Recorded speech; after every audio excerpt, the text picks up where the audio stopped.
नमस्कार दोस्तों, TET classes with Sneha में आपका स्वागत है। दोस्तों आज की क्लास में 30 जनवरी 2023 का एसएसटी का पेपर सॉल्व करेंगे। आइए क्लास शुरू करते हैं। क्लास शुरू करने से पहले यदि आप चैनल पर नए हैं तो चैनल को सब्सक्राइब जरूर करिएगा, लाइक और शेयर करना तो बिल्कुल मत भूलिएगा। आइए क्लास शुरू करते हैं। पहला क्वेश्चन है, आपको 1 से 15 तक क्वेश्चन पहले की क्लास में सॉल्व करा दिए गए हैं। दोस्तों आज की क्लास में 16 नंबर यानी 16 से क्वेश्चन सॉल्व करेंगे। 16 नंबर का क्वेश्चन इस प्रकार से है स्क्रीन पे। भारत में केंद्र सरकार के कार्यालयों के खुलने का समय 9 पूर्वाह्न भारतीय मानक समय है। गांधीनगर के समीप 72 डिग्री 45 मिनट पूर्व देशांतर पर और पटना के समीप 85 डिग्री पूर्व देशांतर पर स्थित केंद्र सरकार के कार्यालयों के खुलने का स्थानीय समय क्या होगा दोस्तों? ऑप्शन इस प्रकार से हैं। इस क्वेश्चन का कौन सा ऑप्शन सही हो जाएगा? 16 का सी ऑप्शन सही होगा। सी ऑप्शन है 8:21 पूर्वाह्न और 9:10 पूर्वाह्न क्रमशः। नेक्स्ट क्वेश्चन है दोस्तों 17 क्वेश्चन। नीचे दिए गए कथनों पर विचार कीजिए तथा विकल्प का चयन कीजिए दोस्तों। पहले विकल्प देख लेते हैं। विकल्प ए है, विश्व का सबसे बड़ा रेगिस्तान एशिया में स्थित है। विकल्प बी है, विषुवत वृत्त एशिया से होकर गुजरता है। सी है, एशिया तीसरा सबसे बड़ा महाद्वीप है। और डी है, एशिया पूर्वी गोलार्ध में पड़ता है। सही ऑप्शन चुनिए दोस्तों। इस क्वेश्चन का कौन सा ऑप्शन सही हो जाएगा? इस क्वेश्चन का सी ऑप्शन सही होगा। सी ऑप्शन है, केवल डी कथन सही है। डी कथन है, एशिया पूर्वी गोलार्ध में पड़ता है। 18 क्वेश्चन है, निम्नलिखित कथनों पर विचार करने के बाद सही विकल्प का चयन कीजिए। विकल्प ए है, वायु की पतली परत पृथ्वी का अटूट भाग है। बी है, यह हमें ऐसी वायु प्रदान करती है जिससे हम लोग सांस लेते हैं। और विकल्प सी है, यह हम लोगों को सूर्य की कुछ हानिकारक किरणों से बचाती है। इस क्वेश्चन का कौन सा ऑप्शन सही होगा दोस्तों? इस क्वेश्चन का डी ऑप्शन सही हो जाएगा दोस्तों। डी ऑप्शन है ए, बी और सी सही है। ए, बी, सी तीनों ही सही हैं। हमारी पृथ्वी चारों ओर से गैस की एक परत से घिरी हुई है जिसे वायुमंडल कहा जाता है। वायु की यह पतली परत इस ग्रह के महत्वपूर्ण एवं अटूट भाग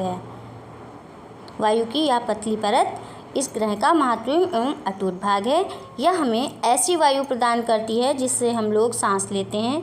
यह वायुमंडल हम लोगों को सूर्य की कुछ हानिकारक किरणों से बचाता है। वायुमंडल 1600 किलोमीटर की ऊंचाई तक फैला है। इसलिए कथन ए, बी, सी तीनों सही हैं। नेक्स्ट क्वेश्चन है दोस्तों 19 क्वेश्चन। जब ह्रस्वोत पर्वतों का निर्माण होता है तब क्या होता है दोस्तों? 19 का कौन सा ऑप्शन सही होगा? 19 का सी ऑप्शन सही हो जाएगा। सी ऑप्शन है, बहुत बड़ा भाग एक ही समय में टूटता और विस्थापित होता है।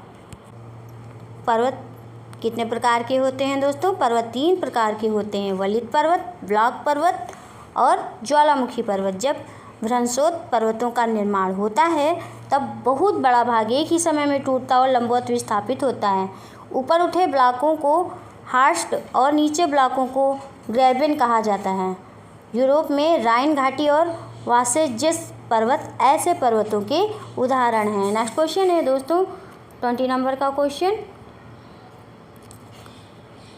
यदि आप गोपा घास के मैदान व हिमनद देखना चाहते हैं तो आपको निम्नलिखित में से किस राज्य केंद्र शासित प्रदेश की यात्रा करनी होगी? बताइए दोस्तों। इस क्वेश्चन का कौन सा ऑप्शन सही होगा? 20 का सी ऑप्शन सही हो जाएगा। सी ऑप्शन है लद्दाख। यदि आप गोपा घास के मैदान व हिमनद देखना चाहते हैं तो आपको केंद्र शासित प्रदेश लद्दाख की यात्रा करनी पड़ेगी। नेक्स्ट क्वेश्चन है दोस्तों 21 क्वेश्चन है, निम्न में कौन सा देश सहारा रेगिस्तान में स्थित नहीं है? 21 का कौन सा ऑप्शन सही होगा दोस्तों? 21 का डी ऑप्शन सही हो जाएगा। डी ऑप्शन है जाम्बिया। जाम्बिया देश सहारा रेगिस्तान में स्थित नहीं है। नेक्स्ट क्वेश्चन है 22 क्वेश्चन। कथन ए और बी को पढ़कर सही विकल्प का चुनाव कीजिए। कथन ए है नाइट्रोजन वायुमंडल में सर्वाधिक पाई जाने वाली गैस है, और कथन बी है इसका बढ़ा हुआ आयतन पृथ्वी पर मौसम तथा जलवायु को प्रभावित करता है। सही विकल्प का चुनाव करें दोस्तों। इस क्वेश्चन का कौन सा ऑप्शन सही हो जाएगा? ऑप्शन इस प्रकार से है। इस क्वेश्चन का कौन सा ऑप्शन सही होगा दोस्तों? सी ऑप्शन सही हो जाएगा। सी ऑप्शन है ए सही है लेकिन बी गलत है। नेक्स्ट क्वेश्चन है 23 क्वेश्चन। लू निम्न में से किस प्रकार की पवन का उदाहरण है? 23 का कौन सा ऑप्शन सही होगा दोस्तों? 23 का सी ऑप्शन सही हो जाएगा दोस्तों। सी ऑप्शन है स्थानीय पवनें। लू स्थानीय पवन का उदाहरण है। स्थानीय पवनें किसी छोटे क्षेत्र में वर्ष या दिन के किसी विशेष समय में चलती हैं। ये धूल भरी गर्म और शुष्क पवनें होती हैं। नेक्स्ट क्वेश्चन है दोस्तों 24 क्वेश्चन। निम्नलिखित कथनों ए तथा आर के आधार पर सही विकल्प का चयन कीजिए। चयन कीजिए दोस्तों। कथन ए है पर्वतीय क्षेत्र में बहुत ही कम लोग निवास करते हैं, और कारण है, रीजन है, तीव्र ढाल वाले पर्वतीय क्षेत्र बसने के लिए प्रतिकूल हैं। इस क्वेश्चन का कौन सा ऑप्शन सही होगा दोस्तों? ऑप्शन इस प्रकार से हैं। इस क्वेश्चन का ए ऑप्शन सही हो जाएगा दोस्तों। ए ऑप्शन है ए और आर दोनों सही हैं। आर ए की सही व्याख्या है। नेक्स्ट क्वेश्चन है 25 क्वेश्चन। निम्न में से कौन सा खनिज काला सोना कहलाता है? 25 का कौन सा ऑप्शन सही होगा दोस्तों? 25 का ए ऑप्शन सही हो जाएगा। ए ऑप्शन है पेट्रोलियम। पेट्रोलियम को काला सोना कहा जाता है। पेट्रोलियम और उसके व्युत्पन्न को काला सोना कहा जाता है क्योंकि वे बहुत मूल्यवान होते हैं। पेट्रोलियम को अवसादी चट्टानों से निकाला जाता है, इसी कारण इसे रॉक ऑयल भी कहा जाता है। ये एक इम्पॉर्टेंट पॉइंट है इसका। नेक्स्ट क्वेश्चन है दोस्तों 26 क्वेश्चन। 26 क्वेश्चन है इस प्रकार से स्क्रीन पे। निम्न में से किस उद्योग को आधुनिक उद्योगों का मेरुदंड कहा जाता है? 26 का कौन सा ऑप्शन सही होगा दोस्तों? 26 का ए ऑप्शन सही हो जाएगा। ए ऑप्शन है इस्पात व स्टील उद्योग। इस्पात और स्टील उद्योग को आधुनिक उद्योगों का मेरुदंड कहा जाता है। लौह और इस्पात उद्योग भारत के सबसे महत्वपूर्ण और पुराने उद्योगों में से एक हैं। 1874 में बॉम्बे आयरन वर्क द्वारा पहली बार पिग आयरन का उत्पादन किया गया था।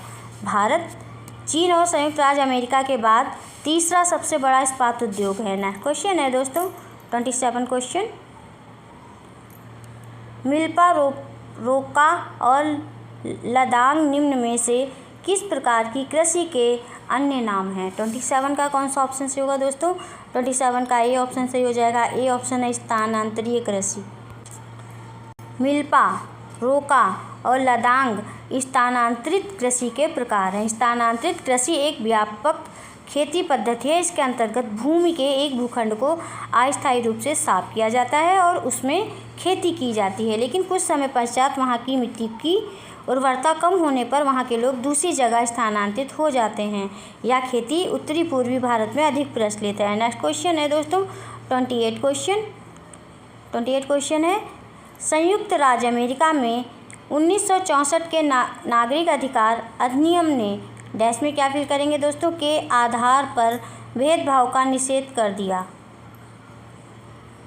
28 का ए है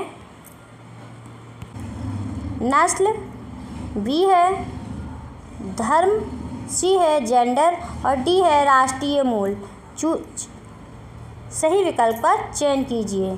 चयन कीजिए दोस्तों। इस क्वेश्चन का कौन सा ऑप्शन सही होगा? इस क्वेश्चन का बी ऑप्शन सही हो जाएगा।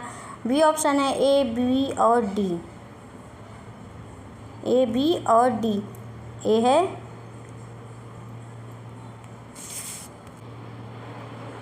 नस्ल और बी है धर्म और डी है राष्ट्रीय मूल। संयुक्त राज्य अमेरिका में 1964 में नागरिक अधिकार अधिनियम ने नस्ल, धर्म और राष्ट्रीय मूल के आधार पर भेदभाव का निषेध कर दिया गया है। नेक्स्ट क्वेश्चन है दोस्तों 29 क्वेश्चन। निम्नलिखित में से कौन से कारण ग्रामीण जीविकोपार्जन को असुरक्षित बनाते हैं? ए है सिंचाई के लिए मानसून पर निर्भरता, बी है उत्पादन को ग्रामीण सहकारिताओं में बेचना, और सी है कीट हमले में फसलों का नष्ट हो जाना, और डी है साहूकारों से कर्ज उठाना। इस क्वेश्चन का कौन सा ऑप्शन सही होगा दोस्तों? 29 का सी ऑप्शन सही हो जाएगा। सी ऑप्शन है ए, सी और डी।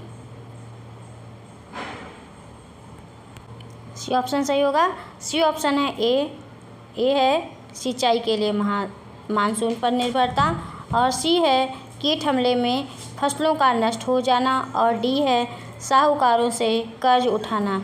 ये ग्रामीण जीविकोपार्जन को असुरक्षित करने वाले कारण हैं। नेक्स्ट क्वेश्चन है दोस्तों थर्ड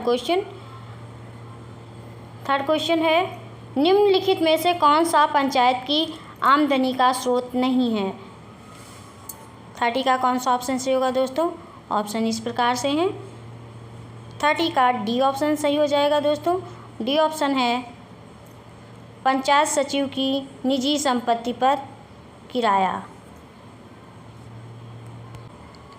पंचायत सचिव की निजी संपत्ति पर किराया पंचायत की आमदनी का स्रोत नहीं है। भारतीय संविधान के 73वें संविधान संशोधन अधिनियम 1992 के तहत पंचायत का गठन किया गया था। बस दोस्तों आज की क्लास में इतना ही। मिलते हैं नेक्स्ट क्लास में। Thank you for watching this video.